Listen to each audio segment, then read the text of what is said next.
Hey, welcome back to Bearded Bastard Outdoors. We are here on another hot Kentucky day. But again, we don't control the weather, so we got to train in all conditions, right? Today, what we're going to talk about is the next fire mentality. And simply put, next fire mentality, I got it from Dave Canterbury. All right, I didn't come up with it on my own. But in a nutshell, what it means is that, always being prepared for that next fire. And so it's all good and all that, you prepare those cotton balls with Vaseline, you prepare a char cloth, you have all these like jute bundles and whatever. But what happens when that shit runs out, right? What next? So you don't want to be reactive, you want to be proactive, okay? So you always want to be thinking ahead for that next fire. So I've already made a video on how to make char cloth, and I'll post it wherever up here. But what do you do if you don't have a tin can? How do you char without a tin can? In this video, we're going to go over it.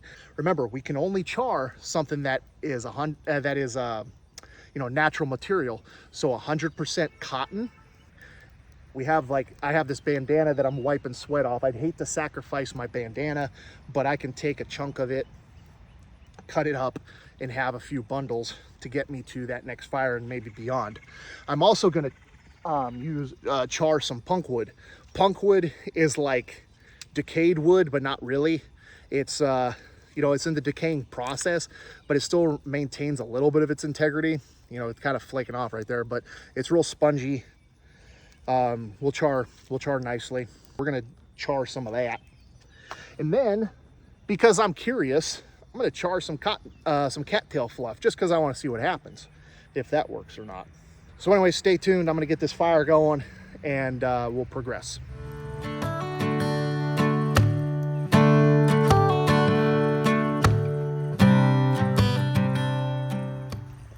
All right, so I got this fire built, and what I need to do, most importantly, is I need to get a good coal bed. Remember, for charring to work, you have to deprive it of oxygen. Remember that fire triangle: heat, fuel, and air. So when we deprive it of air is when we get that char. So I'm just trying to get this bed of coals up so then I can heat, basically create an oven. Burn that like that. All right, so we're gonna let it burn and stand by. Real quick. Right there, right there. Ah, hot.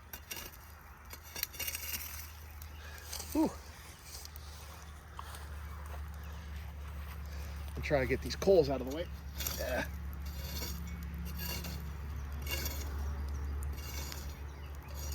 Expose the bare ground there.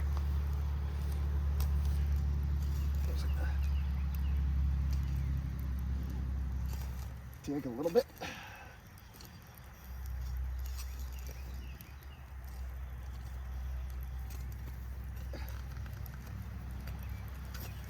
Okay. And once that's dug out, put a little bit of coals in there. Okay. Okay, so I'm gonna put a little bit of punk wood in there. Ow, ow, ow. Get some,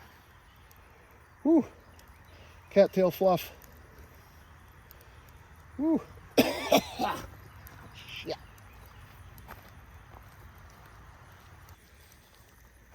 Okay, I'll lay that in there. Ooh, golly. Then put the dirt back on it, because we don't want it to burn, so we don't want it to get introduced to oxygen.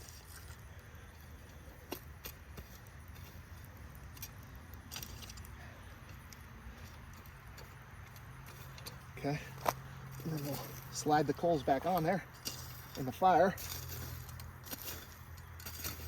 Whew, shit. Woo.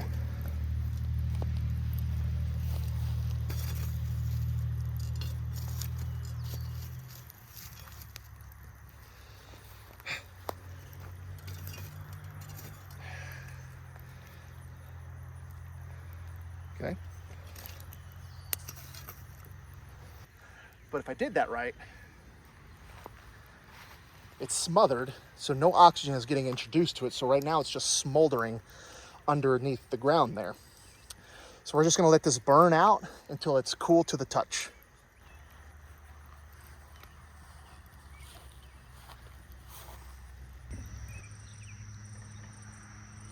Okay, so it's the next morning. We let that fire just go ahead and die down. So clearly it's not a very quick process. And even while we're at it, since we're talking about next fire mentality, if you have a container of some sort, go ahead and save some of this ash. Ash is a very good coal extender, as well as we can use this ash to start another fire.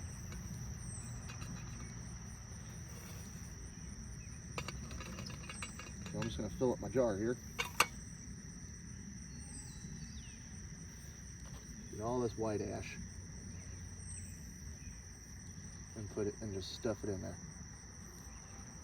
So that'll be a good tool for future fire making as well, if you have a container. Now, let's go ahead and dig up our science experiment.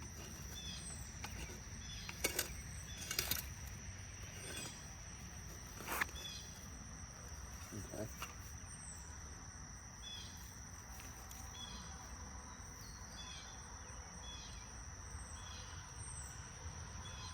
Nah, that didn't work. Worked a little bit.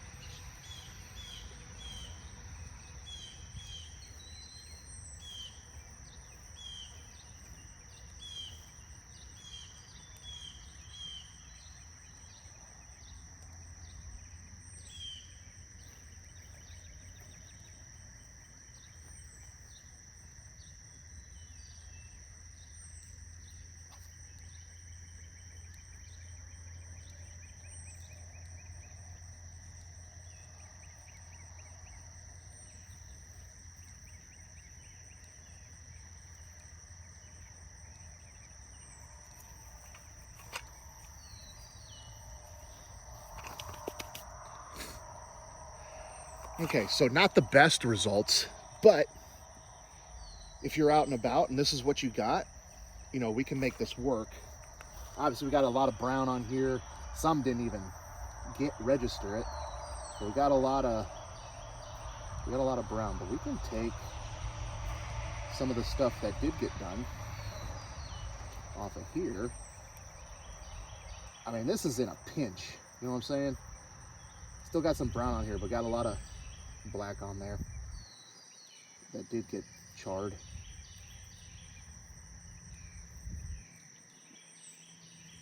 So what went wrong here? Probably just had too much stuff in the hole, to be honest. Trying to do too much at once.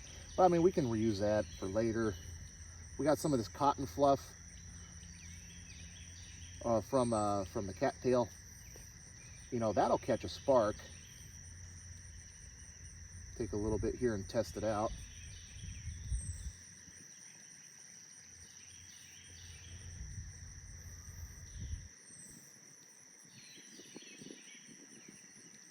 Pull it out just a little bit.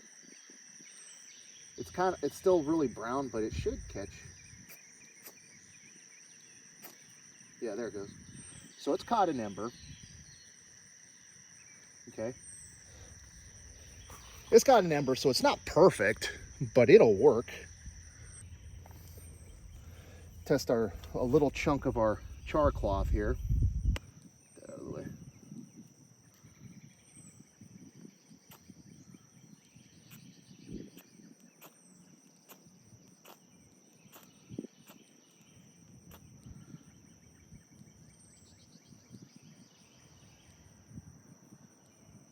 Yep, and we have an ember.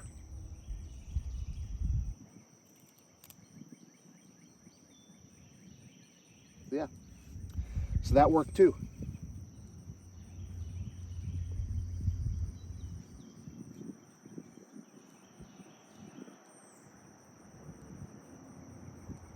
So there you go. You got some viable char material without a tin. So there you have it. As you see, the results weren't perfect, but the results are not always going to be perfect. You're going to make mistakes. You're going to have things not go according to plan. However, as you saw, it was good enough. Take that with you, learn from it. Honestly, what went wrong? Probably there was just too much. I was trying to do too much at once, but the punkwood didn't make it. But the cattail fluff, that worked well. And the bandana, we still have plenty to use for future. So you know what, when I make the next fire, I'll just make some more. So anyways, don't let the fact that it wasn't perfect, like you'll see on some of these other YouTube videos, deter you from trying or even thinking that it's even possible. Because the point is that this is real life. This isn't staged by any means. And I'm not gonna sit out here until I get the perfect product to show you that it's perfectly done every single time, because it didn't happen that way. And just to think about it, it's been hot, it's been humid. So, I mean, that could have played a factor as well, but I got enough to start my next fire. And that's what's important, is that next fire mentality. Between my white ash, between my cattail cotton, and between my bandana chunk, I probably have enough for about 3 fires into the future. And now I'll continue to build upon that. So anyways, I hope this was valuable to you. It's something that I enjoyed learning and enjoyed doing. So I hope you got some value out of it. If you did, hit that like button, hit that subscribe button, share it with someone who you think might benefit from it. And until the next video, prepare, train, survive.